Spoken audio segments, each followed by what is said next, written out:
you just had one of my idols on. You were one of them too. I told you that a long time ago. You and I love Jimmy James. He's one. I would love to get him in with this. Yeah. But David de Alba, I met him about probably 27 years ago. That's right. At least. Sure. And he did pave the way for a lot he was one of my drag heroes. Sure. I mean, seriously, because they did everything live. He looked like his character. That's he right. looked like a woman when he did everything. It was classic female impersonation. But the crap that they had to go through in San Francisco back in the 60s and 70s was not like unreal. Unreal. There's a long story there. There's so much you can learn from this gentleman. That's true. It's amazing. And one thing, I just want to bring this up. Okay. This man is one of the most talented men I've ever met in my life. And what we don't talk about is the ageism within our community. That's right. That we need to talk within entertaining. And I feel like part of the reason he's not performing as much as he should be performing is because, and I see it with myself, I've seen it with you, I've seen it with all of us, that you get to a certain age and they just don't think you have anything to offer them anymore. And that's just not true. Well, this man. And you can't forget who paved the way for us. You and I we were young one time, but there were people way before we were And every around. generation wants to leave their mark. But this man, there's so much you can, like you, with David, so much we can learn. And I remember Kenny Kerr, dear Kenny Kerr. Kenny Kerr. He said, legend. You are only as good as the people you surround yourselves with. That's right. And you and David both surrounded yourself with incredible people. He's a trained singer. Like you. I mean, I'm back. I'm Jimmy Emerson. This is my dear friend, the world famous David de Alba, star of the famous Pinocchios in San Francisco for years. So happy to have you on the show. Welcome. Finally, eh? Finally, I know, right? We get together. I know so many people in show business because I've been around for a couple of years. And first of all, welcome back to the How to Jimmy Vegas show at What's Up Vegas. You go to What's Up Vegas? Yes. What's Up Vegas? Yes. That's right. That's right. Mm-hmm. So, and where we have all the specials, all the tea, all the stuff that's going on in town. We have coupons, food specials, special events, of course, my show. Check us out. It's well worth the time to spend a few minutes online. And anyway, David, I met you years ago, but here in Las Vegas. Yes. But you go way back to the days of the heyday, if you will, of the famous Pinocchios Club, which is one of the first all-female impersonation nightclubs. Before Boylesque, before La Cage, before that, there was Pinocchios. That's right. Tell us about that. Well, Pinocchios lasted for 63 years. Wow. And I got to join the show in 1971.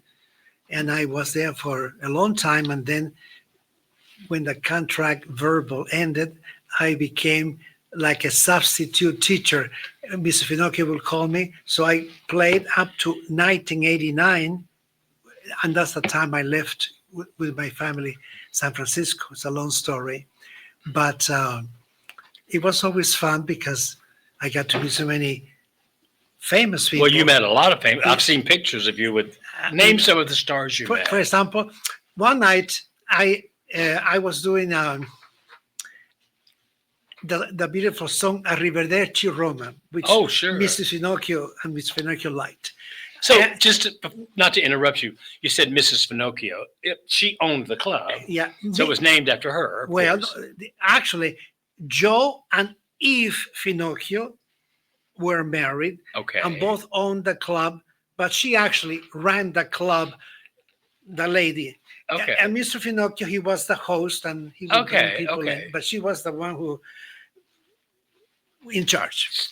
So anyway, I was doing Arrivederci Roma, and one of the entertainers, Robin Price, made a beautiful white gown. I do more like a virgin singing.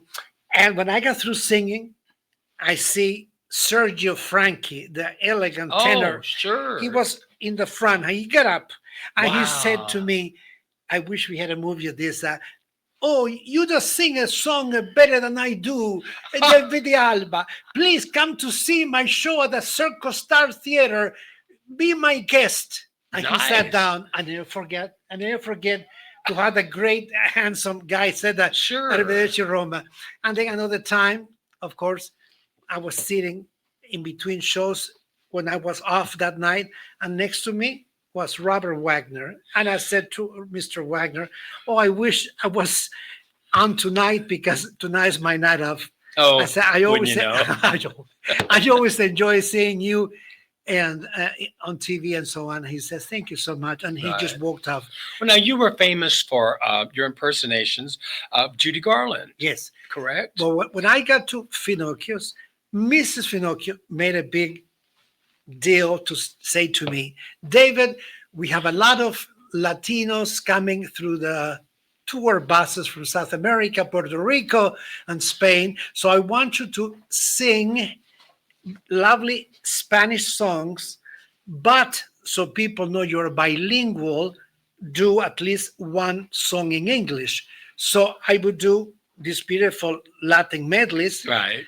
copied after my famous Cuban singer, the late Olga Chorens in Cuba, beautiful songs. And then I would do some kind of a Broadway song like Irma La Douce or any of Judy's. Now, she said, "I want you to be yourself." So rather, because Miss Finocchio was not too crazy about people impersonating stars, she wanted us to be ourselves. Later on, as time passed by, she would say, "Okay, David, why don't you do Judy? Why don't you do Liza? Why don't you do Norma Desmond? Why don't you do this?" I said, "Oh, so now it's okay? Oh, it's okay now." So we created Boy Chick for introducing my Latin act. So that was a character you The did. character, yes. Yeah. And David de Alba, my stage name in Chicago when I started was Harry, which is my birth name, Heri del Valle. But when I got to Finocchio's, the MC couldn't pronounce Harry. He would say Harry. Harry. Yeah. Harry. So then my late partner Paul said we had to change this. So he got David from the Bible and de Alba from the Duchess from Spain, de Alba. Okay. So David de Alba was created. Amazing. Along with Boy Chick. Now the MC Carol Wallace, who was a friend of mine too, he said, "I will have a special introduction for you. Wait 2 days." So I waited. And finally he said, and he hit it right on the spot. Yeah. "Let's bring to the stage the warm and charming personality of David de Alba." Nice. And I tried to be warm, and so you tried to be warm. I tried to be warm always, so it fitted me. Okay. So Sure. from there on, I said the warm and charming Yeah. Boy Chick. That's Well, it. So at least I got something unusual. Well, I wasn't there at the time, but I had heard of you. When I LaWanda? got into the business through LaWanda Jackson and my good friend Tommy Rose, who later, after you were there, he played. did a short time there. But anyway, I'd heard of you. And then when I found out you lived in Vegas and we met and we've done a couple of things together, you did shows. You've done your one-man show at the Onyx Theater. And he came with a niece to see me. That's right. And you're quite charming. Once you get on stage, you do your voices. And from what I remember, you do your voices, you have your stories and your anecdotes. You'd have stories about stars and things like you do. And it's quite entertaining. Yeah. Well, one of the anecdotes I always love, I was trying to break a very complicated French medley. And of all nights at Finocchio's, we couldn't do a rehearsal ahead of time. We threw the act along with an Irma La Douce medley. I was always afraid to forget the words, but thank God. Anyway, so Irma La Douce, for those of you that may not know, was a very famous musical. Shirley MacLaine did. Shirley MacLaine made her a star. For the young generation. Just mentioning that. Yeah, because otherwise the young people said, "Who's Shirley MacLaine?" Yes. Irma La Douce was a whore. Not Shirley MacLaine. No, Irma La Douce. She did an elegant type. That's right. Girl, not a. No, that's true. Anyway, so I'm doing this beautiful song that says, "Vamos a cantar, que la vida es alegre y fugaz. Nunca te dejes abatir. Canta tu canción, que el canto es amor y felicidad." I'm singing this in Spanish. No. And then around the stage there were a whole bunch of French tourists Of with course. little berets. So when I Viva la France. Viva la France. So they were so happy when I signed the can-can, and of course I did La Via Rose in Spanish because I didn't speak much French. So when I left, I have a hard enough time with English. I'm going through the wings. I see an older gentleman with a cane. He says, Mr. de Alba, please stop. I wish we had a movie of this. He says, Miss Piaf in heaven. By the way, Edith Piaf was a French chanteuse in Paris that people adored.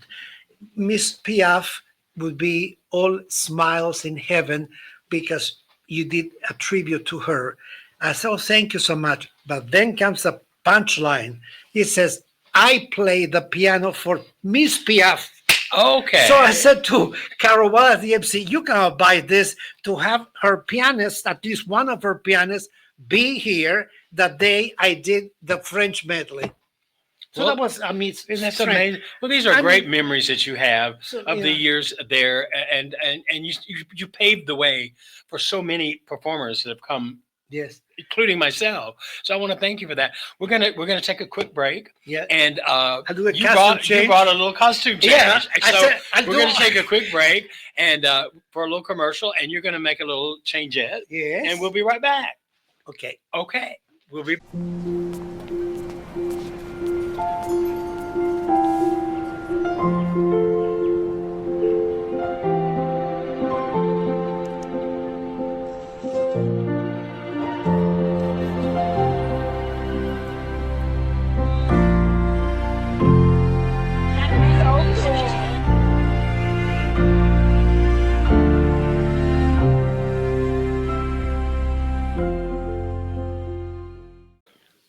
And we're back with my good friend, David de Alba, also known as David, say it right. Airy. Right. That's right. You did a little costume change. Over the years, all the years you worked, and you mentioned you did a character called Boy Chick. Yes. So your impersonations of Judy Garland and different things where you did live. Did you ever do lip sync?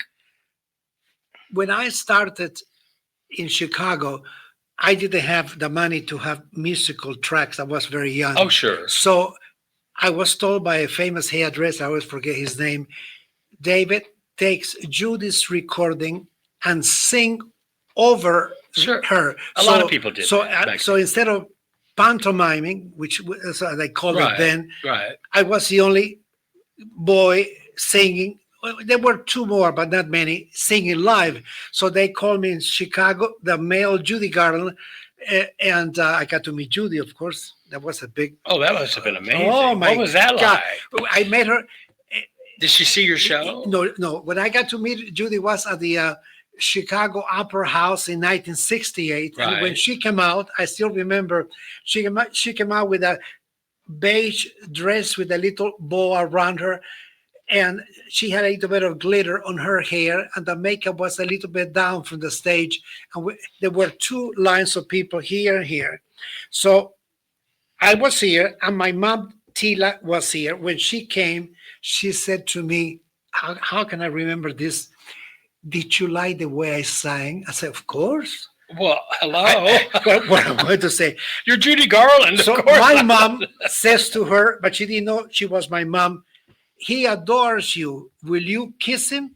So she grabbed me and she kissed me on the cheek. I don't think I washed my face for a week. Well, no. You know, I mean, I was so stupid moment. being so young. Instead of having a Polaroid camera or the playbill to say, sign it. But isn't it wonderful that you got to meet one of your idols, actually meet them? That happened to me a few years ago. But then what happened? It continues. Yeah, I mean, she says, who is this lovely lady? Right. And I said, this is my mom, Tila. Here's the part I will never forget. Her eyes went down and she became Dorothy Gale of Kansas. And she said to me, oh, how I wish I would have had a mother like you have. Oh. I never forget this. Well, how could you? Of course. So then I said to her, thank God I remember, Judy, I do impersonations of you. She says, do you like me that much? I said, of course. Of course. And I said, I do it at the Chesterfield Club on Sunday in Chicago. And she said, darling, I would love to come and catch your act, but I have to go to the hotel and rest